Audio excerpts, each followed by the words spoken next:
Welcome to the Krueg Show, everybody. Hope everybody's having a great Monday. It is November the 6th, 104 on the West Coast, 304, or I should say 404 on the East Coast. And welcome to the Krueg Show, brought to you by Pig and a Pickle, the best barbecue in all of Northern California, Marin Auto Glass, New York-style Italian sausage, and Underdog Fantasy. In the house, former NFL defensive back. You can catch him on Locked On 49ers with the great Brian Peacock. It's Eric Crocker in the house. Croc, how are you, man? How are you? I'm good. Feeling good. Ready to talk some 49er football. How's things in Arkansas? Things are good? I'm actually back in California now. So I moved back. And, you're not in Arkansas anymore? Nah, I moved back a few months ago now. Nice. Yeah. Nice. Yeah. So I'm back in Stockton, coaching high school football here at Edison High School. We're on to the second round of the playoffs. We got Central Catholic. So big game out here in Central Valley. Okay. My one of my college roommates played at Tokay back in the day. Is that still out there? Is Tokay still there? It is. I actually went to Tokay. That's where I graduated from. Well, maybe you know the guy, the great Joe Kane. I don't know. What year are you from high school? Probably a little later than him, 2005. I graduated 05. Yeah, this guy was more like 90. So he's probably 15 years ahead of you.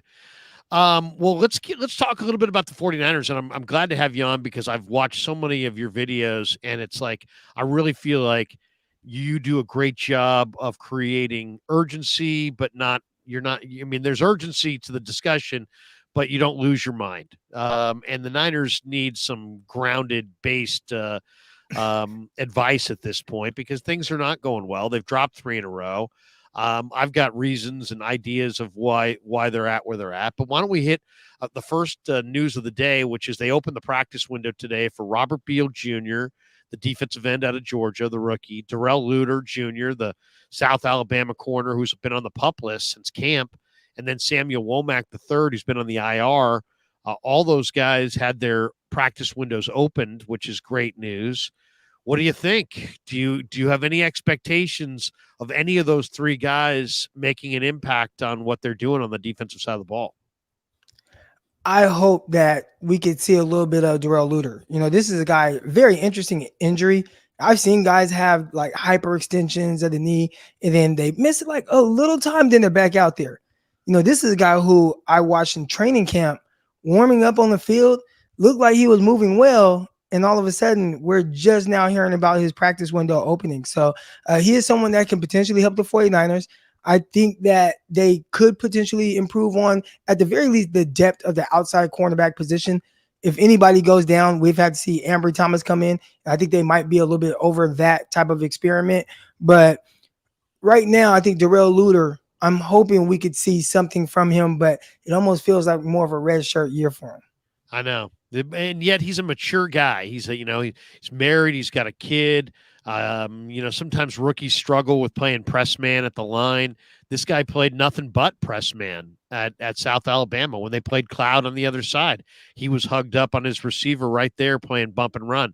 So I'm eager to see what Luter can do because he's a 6'1" corner, but he also has 33.5-inch arms. So you're talking about a guy with really long arms. And then Womack in camp, to me, looked like, just every bit as improved as Diamador Lenore. And then he suffered the knee injury. If either of those guys can play any kind of a role, that will be exciting. And even Beal, Beal had 1 rep this summer where I just went, what was that? It was like he was playing right defensive end. He's going up against Trent Williams. He dips the shoulder, gets parallel to the ground, and flattens to the quarterback. And of course, there's no hit in the quarterback, so he just tagged off on the quarterback. But it was like he made the great Trent Williams whiff. And you got a firsthand glance at what that 4.4 speed really looks like if he can put it all together technique wise. So much speed off the edge that, in some ways, I feel like that's exactly what they need. Somebody who could really burn the edge. Better than I how technique-rich that defensive end spot really is.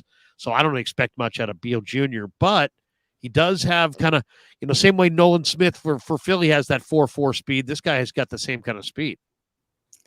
I think with Bill, it was clear in college he's still trying to figure it out. The big question I had, even without whether you watch film on them or don't, why is it that all these guys out of Georgia are going really high, like first round, late first round at the very least on that defensive side of the ball, especially on that front? And you're playing with monsters, you're playing with great guys. And Bill, the guy who was there the longest, is the only guy to be like going late with his physical traits. If he was maybe a big guy but slow, or maybe he had speed but then he's like too small, too lean, I can understand it. He is the prototype of everything that you would want, and still goes as late as he did. He ran in like the 4.4s, long arms, lean frame, like all muscle, played on a terrific defense, and goes late in the draft, day 3. That was kind of like intriguing to me. And the fact that, we'll see, what it starts to look like with him being on the field for the 49ers, hopefully with his window being open. But I think you have kind of nothing to lose if you are able to activate him, maybe take one of those veterans off the field like a Bryant or something like that, especially with the addition of Chase Young. I think kind of allows you to remove maybe one of those veteran guys and see if you can get the young guy just some reps in there here and there, and see if we can kind of tap into a lot of that potential that he has. Niners open as a 2.5-point favorite over the Jags this week. The total is 44.5. So they're expecting a score of, 49ers 23-20 type game. Niners have the third highest point differential in the NFL, plus 78. Jaguars are 8th at plus 37. What do you expect? I mean, it's too early to say must win, but what do you expect out of Niners Jaguars Sunday? I think this is an interesting game, especially for the 49ers. I think prior to the season, it's like, oh, you look at Jacksonville, and it's like, okay, Jacksonville, like that's a W. Like you win that game, and then you go play Washington, I think it is. I have to look at the schedule, but you go play some games where it looks like Tampa, yeah. Tampa, there we go. You play Tampa, and then you have like Seattle, and it's like, okay, nice little stretch there between Seattle, Eagles, and then Seattle again. But now it's like, wait, hold on, you've lost 3 straight, and you kind of need a bounce back game. And with the way that Jacksonville is playing, I don't view them as the bounce back team. Like they're playing good football. They have a good thing going right there with Travis Etienne. He's been terrific out of the backfield where he's running the ball, catching the ball. Guys like Christian Kirk, he was paid a lot of money, and people scratch their heads like, wait, you paid Christian Kirk how much? But he's been a terrific receiver for them. Ridley has been coming on strong as of late, and Evan Ingram, this is the best I've seen of him. So like that offense, especially going up against the 49ers defense, who has struggled over the last couple of weeks with Trevor Lawrence, and he continues to get better, I feel like, each week. And then that defense that they have, which has been playing very well, like this is a very interesting game for the 49ers, a game that, again, prior to the season, you just felt like, oh, that's a W. Now, I'm like, man, you can't go down 4 straight games, not at this point in the year. Yeah, no, I mean, seriously, I mean, if you want any chance of hosting the conference title game, you got to get this win for sure. It's going to be the debut of the Predator. The great Chase Young is now a 49er. Niners paid a very reasonable price to get him. I love the trade. It's funny too, because Kosaric told me in July, he's like, I can't play Nick Bosa 70 snaps a game. Well, sure enough, he played 68 last week against the Bengals. So that's too many for Bosa. The Niners only have 5 total sacks in the last 3 games combined. And through 8 games, the non-Bosa defensive ends only have 5.5 sacks. What do you think? Does Chase Young solve the Niner problems on the defensive side of the ball? Well, I hope so. Their biggest thing, and I think people were talking about last year, right? Where D'Amico Ryans, he was able to get more pressure, sacks, etc. I think Nick Bosa was just great last year. I think that masked a lot of deficiencies the 49ers had with the pass rush. I didn't think the pass rush was great last year at all. And you kind of compare them to the big dogs, which were Philadelphia Eagles. Philly had 70 sacks. 49ers had 44. And dang near half of those were, shout out to my co-host Peacock, but dang near half of those were from Nick Bosa. So, you kind of look at this situation now where they are getting the pressures.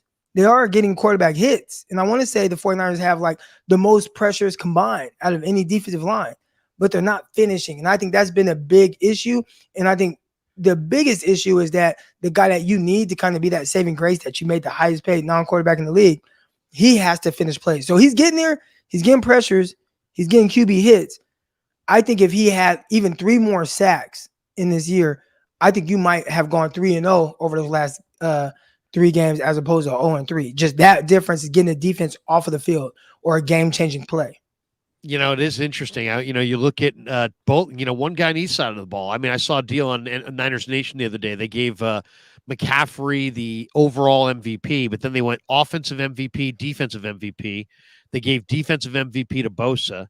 They gave offensive MVP to Aiyuk. And you can make an argument. I mean, John Lynch said it. Hey, man, if you think Bosa's not playing well, you don't know ball and you're not watching the film close enough. And he causes penalties on opposing linemen almost every week, and they're doubling him from time to time. And but he only has 2 sacks. And then there's Aiyuk, and Aiyuk's had amazing stats. If you look at his yards, and I mean, you look at the what he's done this year. I mean, he's on pace for career highs in receptions, receiving yards, first downs, but only 2 touchdowns. So where do you sit with Bosa and Aiyuk? Are they offensive and defensive MVPs, or in some way do you view those guys as disappointing in any way? I wouldn't say disappointing. I think both of them are playing very well. If I had to go MVP on defense, I think I might lean a little bit more towards Fred Warner. And I know, there's been some missed tackles, especially like last game, but Fred Warner has been all over the place. He's been terrific.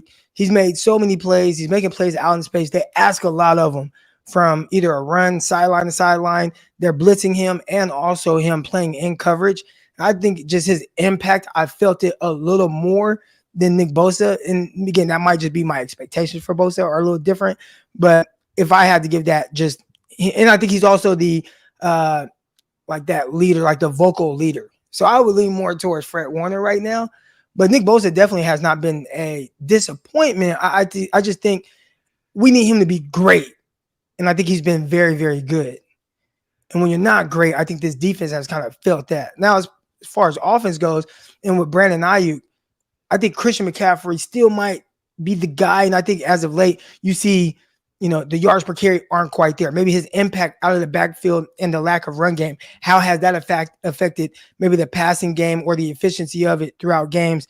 Right. I think he has a bigger impact, but Aiyuk has been terrific. He's been really good. Couple drops though. He had a big drop against Cleveland that I think could have really changed things vertically down the field.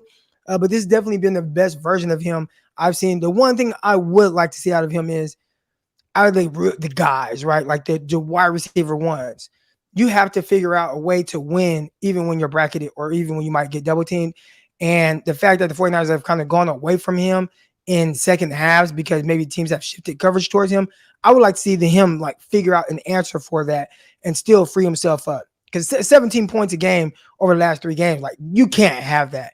And I think if there is a person that can help, especially in the passing game, it will be him. But he has to figure out how to beat those brackets, especially if Deebo Samuel isn't going to be on the field. They got to get more out of both their receivers. I mean, those guys are, if you're going to have next year, heck, these guys both may make $20 million a year. So you got to get it out of these guys no matter what. We'll get to that in a minute. But Kyle said that the Niners look tired and slow against the Bengals. Lynch on with Kawakami said, you know what? We got out physicaled by the Bengals. Shanahan, though, was very direct, and he watched that film and said our team looked tired and slow. So the bye week's going to help the tired a little bit, but the speed factor, let's talk about that. I mean, where and how do the 49ers inject more speed into their team on either side of the ball? I mean, is there any, to me, when you're talking about speed, you're talking about personnel. That means you're going to have to make some changes. Where do they inject more speed into their lineup? I think in the draft. And the tough thing with that is they haven't had the high draft picks, right? I mean, you missed several years of first-round picks because of the Trey Lance trade. And then you go get Christian McCaffrey, you lose out on a second-round pick, third-round pick, fourth-round pick, right? So at where the 49ers need that speed, which is really, especially the secondary and probably our receiver as well, those receivers that do everything, you can try and go get a Danny Gray, late third, almost fourth round, but then he's missing these other things. So he can run a straight line fast, but can he run his routes fast? Can he threaten cornerbacks vertically, then be able to sit his route down? I think that's something that he struggled with in college. And I think that's a reason why he might not be on the field as much as people would like at the NFL level. Well, a lot of the guys that do both of those or have that capability, they're going higher. And the 49ers just haven't had those picks. So I think you would ideally want to see more speed from this team, but you also want to see good speed and guys that really have well-rounded game. And I think you have to get that in the draft. So luckily this year you got first round pick, got second round pick. I think this will be a great opportunity for them to add the kind of speed that you're looking for. So you don't think there's anything they can do this year to inject more speed? Maybe. I mean, Womack could run on the back end. You know, I think he can run better than Diamador Lenore. But then, and I've experienced this, you know, just in my time with the New York Jets, man, when you are thinking a whole lot, maybe you haven't really been out there and you don't have that experience and, you know, you're still kind of learning on the fly. Even though he's been around the team, but hasn't gotten a chance to really play out there and go through his ups and downs as a cornerback, that thinking slows you down a little bit. So on a straight line, if I timed the guy, Diamador Lenore, definitely would get left by Womack. But I bet their play speed, Lenore probably plays a little bit faster. And I think that's a problem. So how do you fix that? I think maybe it's just throwing Womack out there, letting him go through his lumps and his ups and downs. But then what's the alternative? Like to not have as good pass coverage, but then maybe sacrifice pass coverage now as opposed to maybe in the playoffs where he could be better. You can see a better version of a guy like Womack. He's a playmaker, so I really like him. And I don't think those guys grow on trees. I've been around some guys that are playmakers and they have this knack for being around the ball. The ball just kind of finds them. I feel like that is Womack. We saw that rookie year preseason just always there. It was like 2 interceptions against Green Bay. Next game, he's batting the ball away and it gets picked off. Next game, he recovers a muffed punt. Like those guys just find ways to make plays. I think he had the most pass breakups throughout his tenure at Toledo. Like he is that guy, but he's got to figure out how to do it at the NFL level. You know, what do you think of the idea of maybe making Womack the starter, moving Lenore inside and sitting Oliver? Where do you sit with Isaiah Oliver? Oliver's made a lot of tackles. He's a veteran. He was good last year out of the slot with the Falcons. This year, he is, you know, it's not that he's struggled so much. He's played okay, but it seems like anybody that has elite quickness can really turn him around, and he just can't mirror that player up and down the field. And the coverage needs to be tighter. And it just seems like if he plays tighter coverage, he's going to commit penalties. What would you do with Isaiah Oliver? Steve Smith roasted him last week, by the way, on the broadcast. What did Steve Smith say? Well, Steve Smith just basically pointed the finger to him and just said that he's the problem, that, you know, that their coverage isn't good enough, and that Oliver's got 100% completion percentage rate against him the last 3 or 4 weeks, and that kind of circled him as the number one problem in their secondary. I think if you are going to really want to leave him in the slot, your pass rush better be good, you know, because he's kind of struggling there. He is a little bit more of a bigger slot. You typically don't see slots like, you know, with the size that he has. The reason for that is these receivers, especially in the slot, like they're quick, they're twitchy, you know, they get in and out of bursts really quick. The bigger you are, especially playing in that kind of space, it's tougher to really be able to match and mirror the change of direction skills of some of these guys with as much space. And if he isn't a guy that can really run, right? Like we watch the Bengals kind of scheme up against him, a slot fade that looked like a fake screen and then kind of go.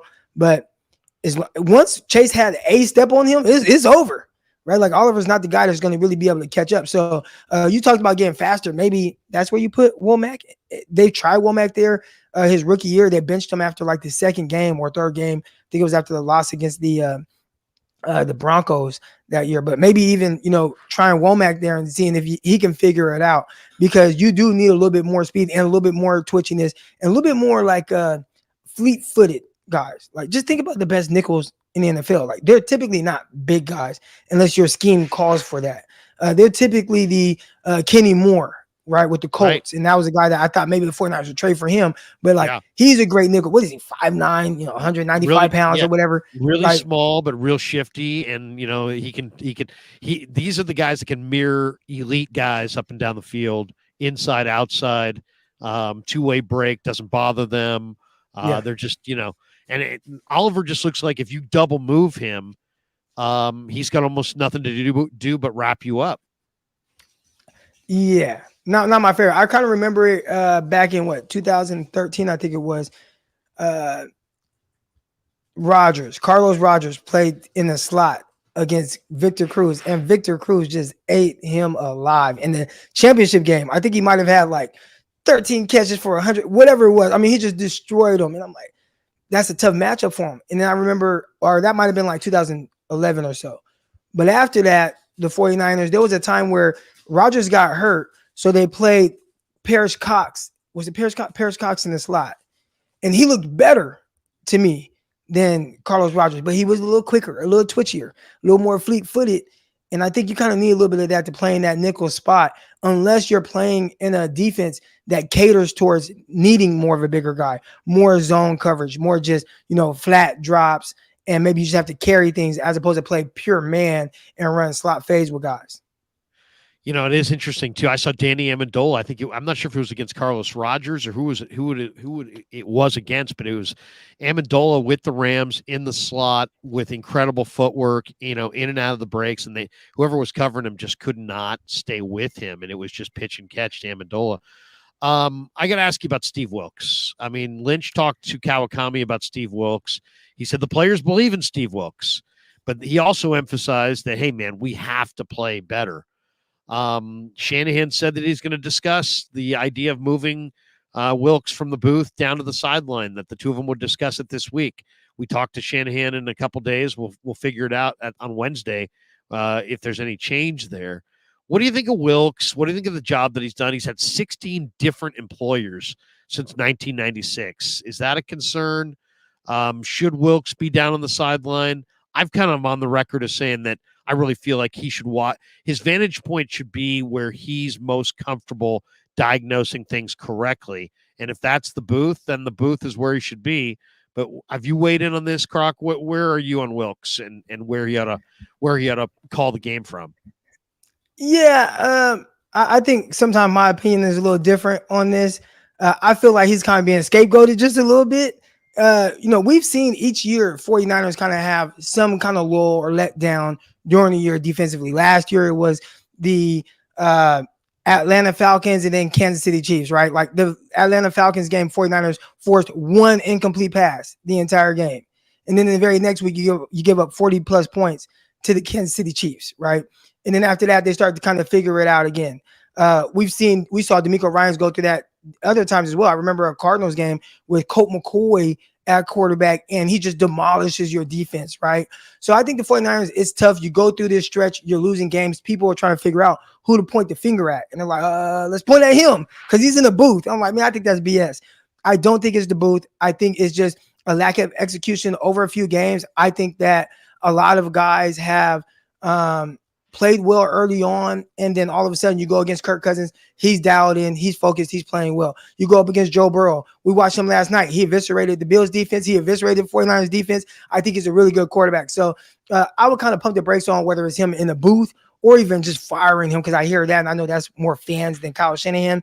But let's see what it looks like in Jacksonville. Let's see what that game plan looks like. Let's see if the defense starts to get back into their own. You got a new edge rusher. Let's see if they turn the corner, because early on, there were no complaints about him being in the booth. Early on, when they were the number one defense through 5 weeks, number one scoring defense through 5 weeks, nobody complained about the scheme or him being in the booth. They made adjustments in games that weren't going great, like the Rams game early on, 17 points in the first half, 6 in the second half, forcing turnovers. So I think he just needs a little time. And it's different for him than other guys because Robert Saleh came in with this regime. He had an opportunity to go through his ups and downs, his lumps, and figure it out, get it together. That entire time, DeMeco Ryans was with Robert Saleh since 2017.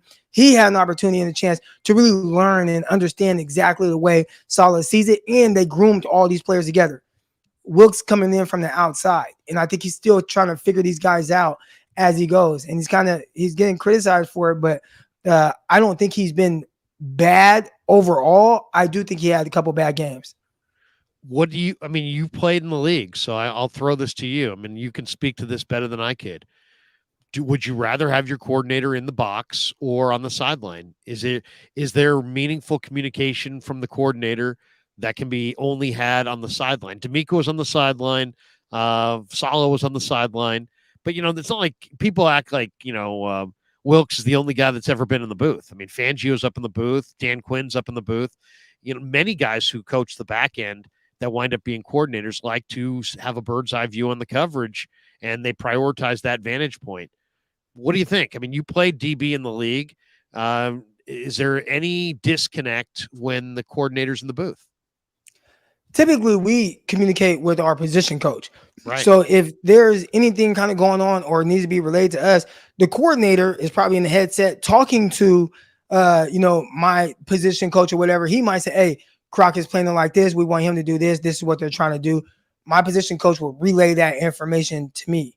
There have been other times where I have talked to a defensive coach and he's right there, but I don't think it's as big of an issue as it's being made to be. Again, I think the 49ers, and this is the first time I've heard them really kind of start to point fingers, whether it was Kyle Shanahan saying, well, yeah, let's look at him. Maybe he needs to come down or whatever. Like I haven't heard guys start to kind of get thrown under the bus for what's going on and holding them accountable. Like awesome, great. But this is the first time that I've kind of heard that from this team. So that is saying a lot. Maybe there is something that I'm not aware of that's going on, or maybe a certain style that they're used to with DeMeco Ryan and Robert Saleh. We saw them on the sideline. We saw the energy. I don't think that Wilks is going to go to the sideline and turn into DeMeco Ryans. He seems like a guy that's just real chill, quiet, and focused in on things. But I have no answers because to me, it just feels like he's being a little bit more scapegoated. And the real issue, I'm not saying that defense hasn't been an issue, but you got to score more than 17 points in 3 straight games. And I feel like the lack of points is being overshadowed by, a couple of down games from the defense. Well, let's talk about the offense for a second. Where, the offensive struggles. I mean, it's easy to throw it on Purdy because he definitely needs to take better care of the football in the fourth quarter than he has the last 2 games. I don't think anybody would deny that. But to me, what I see is the 49ers offensive line does not open run lanes. I mean, now Williams has got the ankle, Banks has got the turf toe.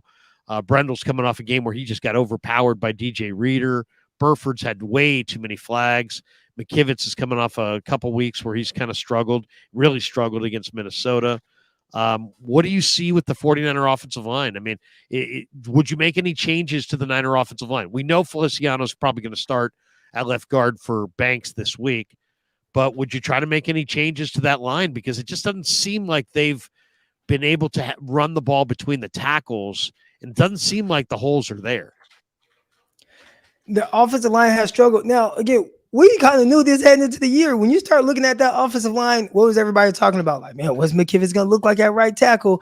What is Spencer Burford being a full-time starter? Because last year he rotated with Daniel Brunskill. So as a full-time starter, what is it going to look like? Can the center play well again, right? Like those were huge question marks. And I think a lot of people that had concerns, you still have those same concerns. And it's maybe even worse because you see now, man, not able to run the ball. And that's kind of a little different, a little new for the 49ers. And for an offense that doesn't have a great drop back passing game, that's not how Kyle has built the offense. It's built more off of the threat of the run game and then utilizing the play action passes to hit deep over routes, crossers, and things like that. I think he's struggling to set up the offense that can't run the ball. Like that's what it looks like to me. And I think it starts with the offensive line not really consistently getting that push. I'd have to watch them and see specifically like why and what's going on. But like you said, John Feliciano filling in at left guard. I thought he was a guy that kind of had an up and down preseason, had some of his struggles. But when he did come in, there was a game Aaron Banks went out of a few weeks ago, and Feliciano played exceptionally well and was like maybe one of the highest graded offensive linemen on the 49ers in that game. So can he continue that? Typically backups are a reason, or backups are backups for a reason. I don't know if he can continue that kind of play, but maybe filling in for a game, if you could see something that maybe you can continue to kind of build off of, that might help this offensive line that is struggling. Are you surprised J.P. Mason hasn't gotten on the field? He had that nice run against Dallas, and look, we really haven't seen him since. And it's like more people call for him, the more Shanahan, hands the ball to McCaffrey. I asked Shanahan 2-3 weeks ago, I'm like, McCaffrey's on pace for like 400 touches. Are you cool with that pace? Do you feel good about that pace? And he's like, hey, he's our running back, and we throw it to him as well. But I liked what I saw from Mason, at least in camp, and I liked what I saw from him against Dallas. It seems like he's the one back they have that can really push the pile if there aren't any holes. Where are you with JP Mason? What kinds of things have you been saying about him on your shows?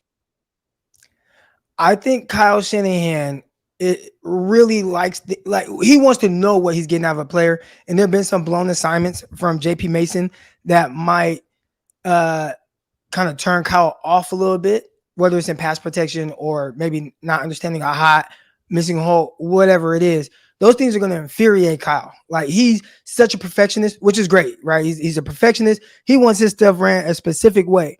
And I think he just knows and understands, I can leave Christian McCaffrey in there for 70 snaps. He's going to run the play, 70 plays correct the way I need it to. So I think he's going to ride that till the wheels fall off. And then if it just randomly pops in his head, oh, man, maybe I should get somebody else the ball, he will do it. But I don't think that's a focal point in his game plan. I think that's why I was so thrown off against the Cleveland Browns. When you lose Deebo Samuel, you lose Christian McCaffrey, all of a sudden the offense was kind of inept. Like, they just couldn't perform well at all. Well, I think Kyle in his game plan is so fixated on the pillars of the offense, which I understand, but it's like all or nothing with those guys. And it's really hard for him to alter the game plan outside of them. So I don't expect them to take the foot off the gas when it comes to Christian McCaffrey and his usage, unless he literally can't play. And that's not just like a McCaffrey thing. You go back a couple years ago when Elijah Mitchell was a rookie, he was like Band-Aid and taped up trying to play in some of these games, broken finger, ribs all messed up, knee messed up. And Kyle was like, yeah, well, I'm still, even in a 3-score game, going to run you 27 times. Like, we're up 3 scores. I'm still running you into the ground. So I don't think it's just a CMC thing. I think it's whoever the hot hand is offensively, Kyle is going to ride that running back till the wheels fall off. And it happens to be Christian McCaffrey right now. Yeah, I mean, and the wheels will eventually fall off if you ride these guys hard enough. CT Niner says, "Hey, Krug, Croc, acknowledge me. CT Niner, good to see you. Good to see you, man." Okay, a couple more that I want to get your thoughts on. Who do you hold most accountable for 17 points a game? Purdy, to me, has looked good through the first 3 quarters, but I mean, he's got to take better care of the ball. There's no question about that. I mean, I don't think anybody would say anything different. But how much do you put on Purdy versus the line versus Shanahan himself? I don't put a lot on Purdy. I think Purdy has played very well, and again, very well outside of like the turnovers. 2 turnovers in games, right? So you definitely don't want to see that or those kind of miscues. But outside of those, and I know you can't take those throws away, but if you did, it's like, oh man, he's playing very well. He's throwing well. He's seeing the field. He's throwing on all levels of the field. I think the Browns game was ugly. Like, that was an ugly Purdy performance. But outside of that, I think he's played well. He just has to maybe, and this is a tough thing, I still don't know who Purdy is. So I don't know what my expectations of him should be. I saw somebody earlier comment on CJ Stroud, and I brought up the whole CJ Stroud thing where, everybody ripped the 49ers defense for giving up 22 points to the Vikings. Well, CJ Stroud went out there with a defense led by DeMeco Ryans that gave up 37 points. And he said, don't worry, I got you. I'll score 39, right? I don't know if the 49ers have that. So my expectations at the quarterback aren't the same maybe that I would have for a guy like CJ Stroud, right? But with what he does, he was absolutely incredible yesterday. I mean, the 2 last throws he made, the one on the sideline in that tight window was just an absolute dime. And if you looked at it from behind the quarterback, I mean, that there was just no space there at all. And he put that thing right on his hands, right in that secondary window. It was beautiful. I mean, that you just don't see. That was, I mean, if you're Carolina right now, you got to be sitting around going, wait a second, we passed on this guy. I mean, he looked phenomenal. Yeah. And traded up to get little Bryce Young. And Bryce Young, we'll see. First of all, shout out to both those quarterbacks, Bryce Young and Stroud. They're from California, so shout out to all my California guys. But no, with Brock, I think he's playing well. So I'm not going to put it on him, but he definitely has to do a better job of taking care of the ball. I put it on Kyle because I think there's some things that have been a little weird, right? I talked about that Cleveland game. I talked about how you lost Christian McCaffrey. I talked about how you lost Deebo Samuel. Well, there still is a guy out there named George Kittle, and he's one of the most talented tight ends in the NFL. And he's an amazing pass catcher. And he's really good run after catch.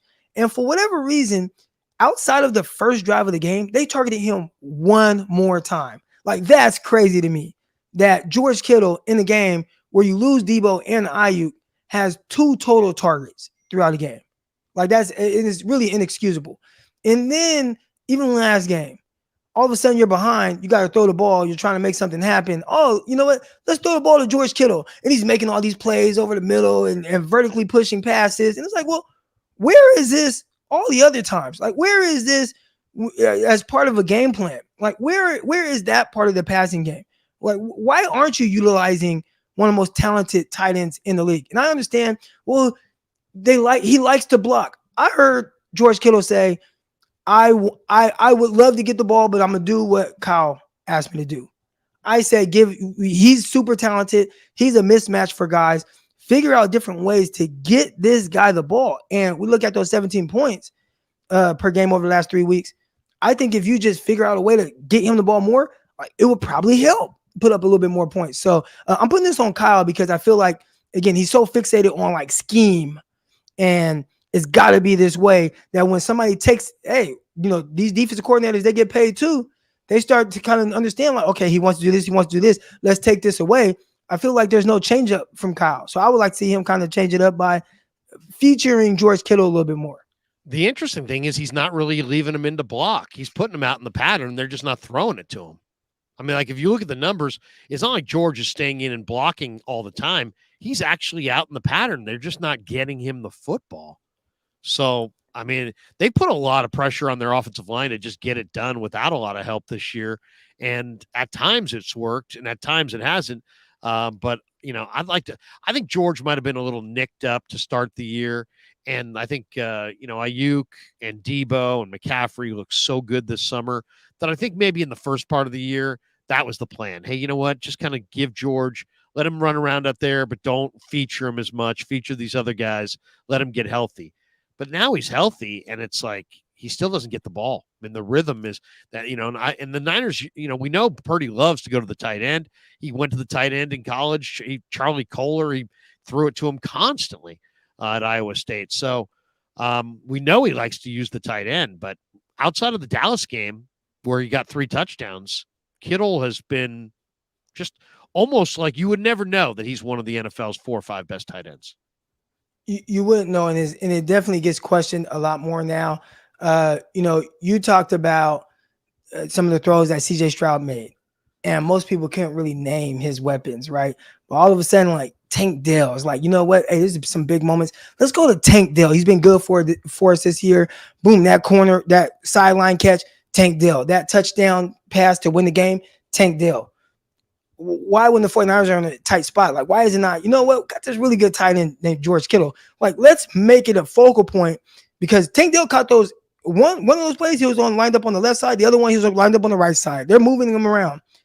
Move Kittle around to be able to feature him a little bit more and make it to where, like, he's the primary read. Because I think he would really help the offense move. And anytime they have been like, you know what, we're going to throw you the ball more than 3 times a game, like, he goes off. But then they just, next week, let's throw him the ball twice. I don't understand it. The one part of this, if you said to me, what's the Niners' biggest issue?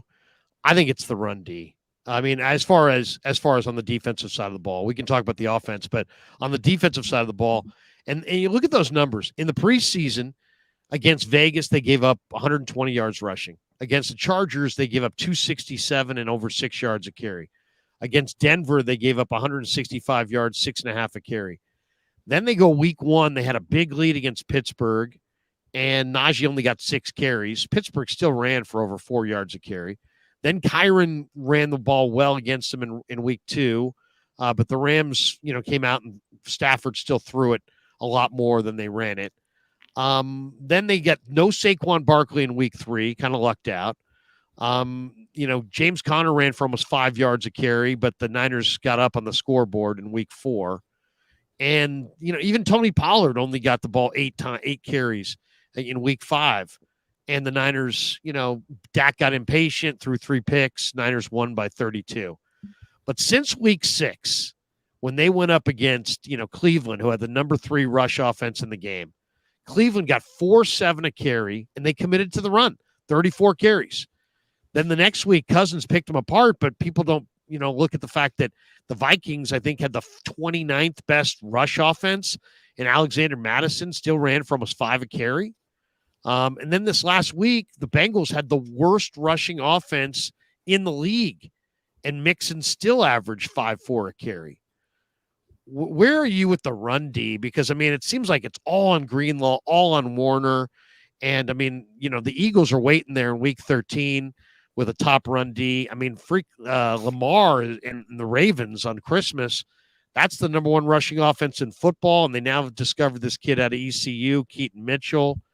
I just think that the Niners run defense is, if you look at it, the numbers, they're like 5th or 6th in the league in rushing yards per game against. But then when you look at them, what's actually happening the last few weeks, they're really not stopping the run. What do you see with their run D, Croc? I think over the years, one thing the 49ers have been able to do very well is take teams out of their run game. You talked about that with like the Dallas Cowboys, where it's like, you know what, Pollard, you're going to be an afterthought because we're going to jump on you guys and we're going to get ahead. The one thing I wish that they would do a little bit more is like get some beefier guys in the middle. Like they have like tall, lean guys. I think maybe Kinlaw was supposed to be that a little bit, but he's kind of been obviously like up and down, a little bit more down than up. But Hargraves, like he's not the big, like where are the 6'4", 340-pound defensive tackle that only comes in for 2 downs that like, hey, you're just in here to stop the run. And they just don't go to that style of a tackle. They want these guys that can penetrate and get upfield right now. So, I think even DeForest Buckner, like he wasn't the best run stopping tackle, in the league. I would like to see them get like a big body to help on some of these early downs to where, hey, yeah, he's only coming in for a down or 2, but he's going to stop the run. And they've been missing that since they let go of DJ Reed. DJ Jones. Yeah, DJ Jones. And they missed DJ Jones. I was a little surprised they didn't get some other run defender.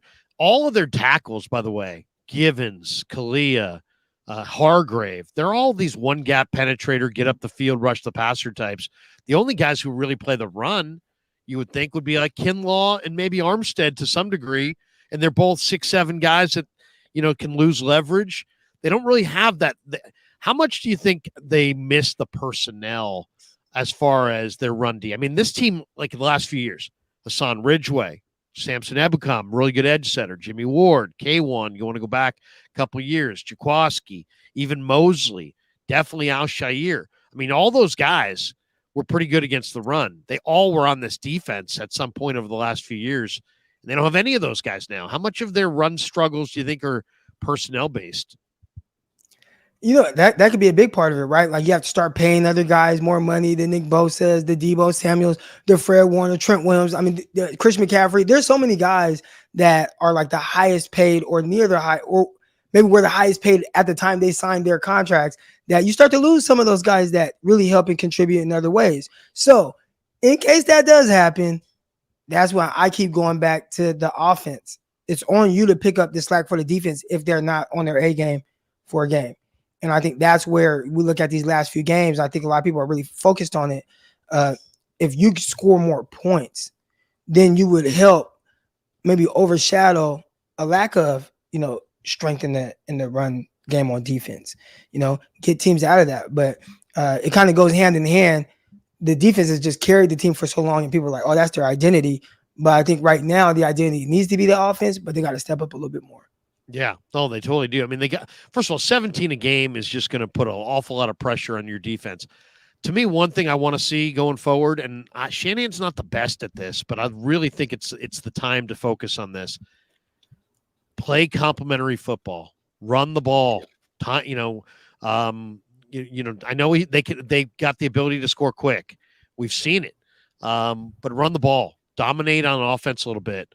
Possess the ball, keep your defense on the sideline, protect your defense on offense a little bit more. Sometimes I wonder if that's even a thought. They almost seem like they run independently of one another. That's one thing I'd like to see, is just the offense just try to possess the ball a little bit more and take those snaps down for the defense a little bit so they can have a little bit more juice, a little bit more high energy. Because to me, the defense looks, obviously Greenlaw's dinged, but they look kind of gassed. And it seems like they look like a team that's played 12 games.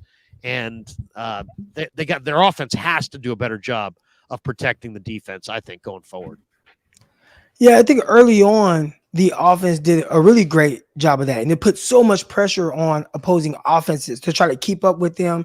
And that, just the long sustainable drives, I feel like they were scoring every time they had the ball, 30 plus points a game through 5 weeks. I want to say it was like around 33 points per game, right? So that put a lot of pressure on those opposing offense. And you talk about like kind of helping each other out. That's when they did. But the moment the defense had really some laps, and now it's like, hey, they're exposed. They're maybe not as good as it looked like on paper early on. Well, our offense, we need you to pick it up. And then hopefully they do. So, I mean, that's what I'll be looking for when they play against Jacksonville, right? Like if Jacksonville's offense comes out and they do well and they score some points, can the 49ers offense score with them to really help out a defense that's not playing its best football right now? I'm eager to see how well these teams run it. I mean, Etienne goes for 3.9 a carry. They got a mid-pack rush game. Are they going to be able to run it at will? Rashad White the week after against Tampa, he's going for 3.4 a game, or 3.4 a carry, I should say. They're the 30th ranked rush offense in football. Can Tampa run it on them? Can Seattle run it on them? We know the Eagles and the Ravens are gonna run the ball. But these other teams on their schedule in the second half, Arizona, Seattle, Tampa, Jacksonville, if these teams all run the ball with a ton of success, man, it is going to be a tough season to kind of regain their footing. Okay, let me hit a couple supers here. We got James who jumps in on your side. He goes, bro, call me a hater, but damn, I wish we got CJ Stroud. When can we get a real elite quarterback? Yeah, it might be Brock. Brock might be that. We don't know yet, right? So I'd say, you don't have to be all in on Brock, or you don't have to be all out, but let it play out. He's a guy that hasn't even had 16 starts in his career. Now, where he was drafted, some of the arm limitations or whatever would tell you maybe he won't ever be like an elite quarterback from a physical trait standpoint, but maybe just the way he's able to run an offense efficiently leads him to be more elite for Kyle Shanahan. So I'd say pump the brakes, and we'll see. We'll see what he ends up being. Yeah, we don't know. He's shown some really good things even in the last 3 weeks, but he just got to take better care of the football. I mean, you only have 10 possessions roughly in the NFL. If you turn the ball over 3 times, it's hard to win. Flav says, agree with Croc. You can draft guys late that are good with the ball in their hands, but they can't win one-on-one. Kyle Shanahan can scheme them open if the run game is working. If not, you need more reverses, wide receiver screen, short passes. I would like to see Kyle be a little bit more east-west, a little bit more misdirection, a little bit, especially against some of these teams that like to really over-pursue. Use some of their pursuit against them. I'd like to see a little bit more of that in the weeks ahead, especially in some of their more competitive games. And hopefully we see that with Deebo Samuel coming back. Yeah. Where are you with Deebo? Because physically he looks great, but his production has just been kind of ordinary. And it seems, you're talking about a $20 million a year player. And I don't know that they're getting $20 million of production out of him right now. I think Deebo Samuel, the more he bought into the like the wide back role thing, I think he kind of emphasized that in his training. And I think it's taken away a little bit of him being like a legit pure receiver. When Deebo Samuel was coming out of South Carolina, I didn't view him as like this wide back or gadget player or anything like that. And he did some of those things. I just thought he was wide receiver 2 in the class. It was like DK Metcalf because he's too freakish. Then you got Deebo and you have AJ Brown. And I had them like neck and neck. I viewed him the same way I viewed AJ Brown. Like he was quick, he was twitchy, he was light on his feet. Change of direction was good. Obviously he's always had that ability to run away from guys. And then the more he like was longer he was in the NFL, he was like put on weight. And it was like, is he putting on weight because they're using him at running back sometimes? Or and the more they did that, and I heard him say one thing to me, which really sounded crazy. But they asked him, hey, what players around the league like do you watch? And do you take anything from their game? He's like, I don't watch these guys. Like they're not like me. They can't do what I do. I do what I do. And it came off to me as, it's like, well, Deebo, yeah, they're not like you. But just imagine if you do what you do, but also now you add some of the things that Devontae Adams does, some of the subtle things he does with his half steps, setting up defenders, understanding leverage, like being able to do that, or like a Cooper Kupp, like just watching how they do that. Take some of that, add it to your game with everything else you do, and how great of a receiver could you be? But I think he's kind of continuing to trend more towards wide back. And now if you watch how he wins, it's very, very specific. It's slant with not even beating guys off the line like he used to. It's kind of just, can I just win with, positioning and then run away from a guy, as opposed to really setting defenders up like he used to do early in his career. What I like about him is he reminds me a little bit. I like the heavier receivers when they have 3 steps of momentum, because then it's not about, like, Terrell Owens after 3 steps was a guy you did not want to tackle. Deebo after 3 steps is a guy that you don't want to tackle. So I like to see them get him the ball where he can take 3 steps in the open field. I just think that's so much more effective than these tight window throws or any kind of anything where he's coming back to the line of scrimmage or coming back to the quarterback, where his momentum's going away from downfield.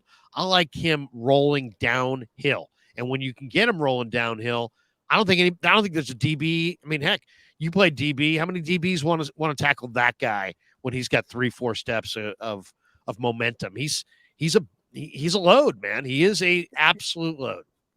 That's what we call business decision. And there are plenty of those being made by those secondary guys once he kind of picks up speed. And he's fast. I think that might surprise guys because the way he's kind of built, right? Like kind of like this stockier looking guy, like close to 6 feet, but he's like, I wouldn't be surprised if he's 225.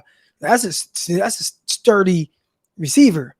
And he can outrun guys. Like you don't typically see him get caught from behind because I think his acceleration is as good as it gets in the NFL. So you accelerate the way he does, and then now you combine that with 6 foot, 225 pounds, and then now like running into you. DBs don't want those problems. Who's the receiver? I got to ask. I wasn't planning on asking this, but who's the receiver that dealt you the most punishment? That you were like, man, this guy was no picnic to tackle. Who was? Man, I mean, you're beyond. You didn't go up against like a Daryl. Who was the guy? Was it Boston for the Cardinals? The former Buckeye. He was monster. There was a receiver. It was actually, and he ended up being on the Jets. But it was when I was in college, my junior year. I played against this guy, Sidney Jones. I can't remember exactly what his name was, but 6'5", 220-pound receiver out South Alabama. And I did not like tackling him.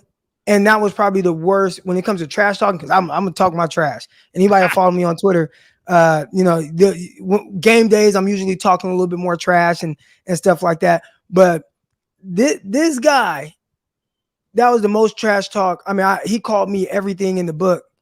And I just remember being like, dang, like, why is this guy so angry? But I didn't like playing against him. That was one where, and I usually, it's a big corner, 6'2", 200 pounds. Yeah, so I usually brought the physicality to guys. Yeah, you weren't a 5'9", 180 guy. Not at all. You weren't the Samuel Womack of your day, that's for sure. No. I was a tall, long corner, but yeah, that guy he was a physical specimen for sure. I did get to go up against guys when I got to the league, like in practice, like Braylon Edwards, and I thought that was pretty cool because I watched Braylon Edwards, but I used to strap Braylon Edwards. I got to find those clips, but I got a few from one-on-ones where, I put him in the chokehold. So loved him at Michigan, but he didn't really make it happen in the NFL. Razaki says, you're at Costco. Do you get the hot dog soda combo or the big slice of pizza? Both are under $2. If I got to go, first of all, the only place I want to eat a hot dog would be like a baseball game. I'm not a hot. I'd go pizza over hot dog. Every day. Yeah, I'll go pizza, and I've been really working out, and I feel like okay, I can eat the pizza, and I can use those carbs as some fuel. The hot dog, I don't know if I get anything positive out of eating that hot dog. So, the Costco hot dog with the drink, it is good. I mean, it's like $1.25, I think, for It's a the great combo. price. Yeah. But I would lean towards pizza. There you go. A couple last ones before we jet. Flav says Kyle Shanahan also needs to be less predictable. I expect him to throw more on first and second down, more risks early, Deebo screens, maybe play him at running back, do some reverses. I think that's, definitely where Kyle can get creative is usually with Deebo, and Deebo returning should help the Niners. Gizmo Maltese says maybe Wilks blitzing more doesn't fit the Niner defense. Maybe the 49er defense is more of a coverage sack team. What Wilks has changed and reverse it. What do you want to see from Wilks in the weeks ahead? It's funny any when systematic changes when new coordinators come in. You hear them say a lot of times, like, we're going to be more aggressive. We're going to be physical. We're going to be fast, right? And you've heard that from really every coordinator that's taken over 49ers. Well, he's really being like aggressive and trying to blitz. And I think it's just him trying to figure out how can I generate more pressure and how can I move the quarterback off of his spot, get the ball in his hands quicker. Well, unfortunately, on the back end, when you do that, there are gaping holes in the defense. So if you're sending 5 and they're not getting there, and the quarterback is able to throw with anticipation, I think that's when you start kind of getting ate up. So ideally, what he would like to do, and maybe this is where Chase Young can help, rush 4. All right, you got Bosa, Chase Young, Hargraves, and Armstead. Rush 4 and play coverage on the back end, and maybe a little bit more zone, maybe some quarters or some match stuff.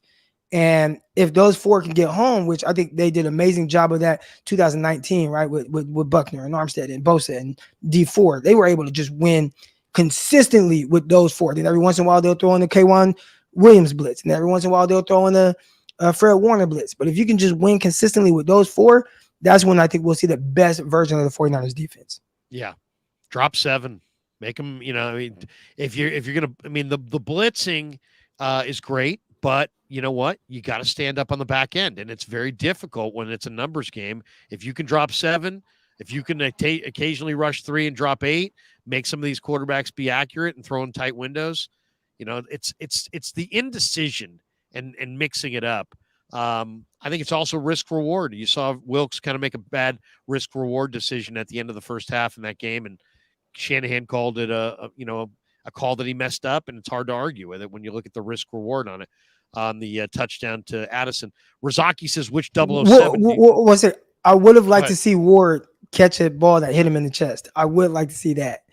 But yeah, exactly. Rozaki says, which 007 do you prefer, Roger Moore or Pierce Brosnan? Oh, I got to go Roger Moore. I'm not a Pierce Brosnan guy.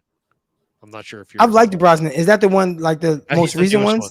Yeah. Well, no, he's not the most recent, but he would be like the more recent than Roger Moore. Who's the one right now? Like that the last one that just died. It's not Pierce Brosnan. It's somebody else, and I forget his name. I like him. Yeah, I've liked him. Yeah, he's good. He's good. Roger Moore was Octopussy, For Your Eyes Only, Moonraker, all those 70s,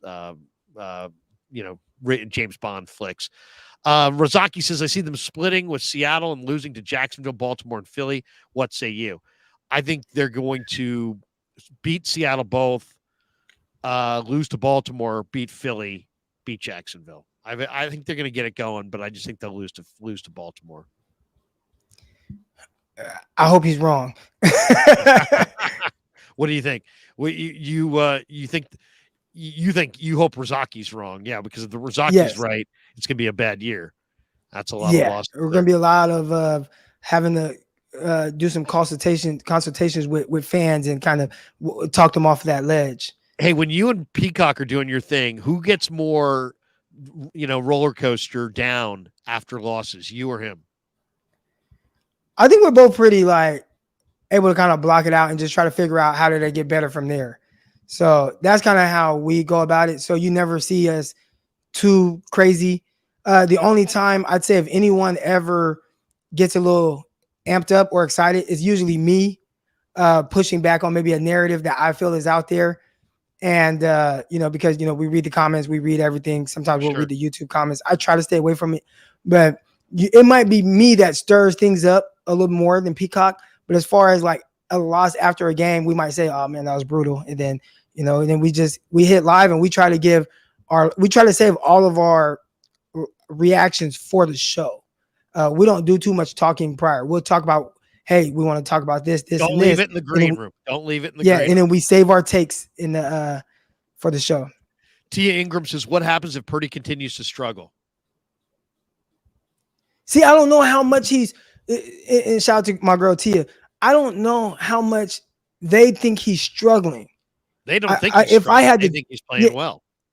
If I had to guess, I'd say they think he's playing well. We have to do a better job of taking care of the ball. Or maybe Kyle is thinking, maybe I'm doing a bad job of putting him in a situation that's best for him. But I don't know if they're just thinking Brock is struggling. Yeah, no, it doesn't seem like it. We got this one from there we go. What's up, gentlemen? Off Niner question, but who's better in their prime, Gronk or Kelce? I'm gonna go That's Kelce. tough. I'm gonna go Kelce. You're gonna go think Kelce? Gronk, I love Gronk, but I just think Kelce seems more unstoppable as a receiver. Maybe that's Andy Reid and the play design. I don't think that you could stop Gronkowski as a receiver. I mean, they just throw the ball in the area. He was terrific run after catch. He would throw guys down and keep it going. He was a vicious blocker in the run game. I think Gronk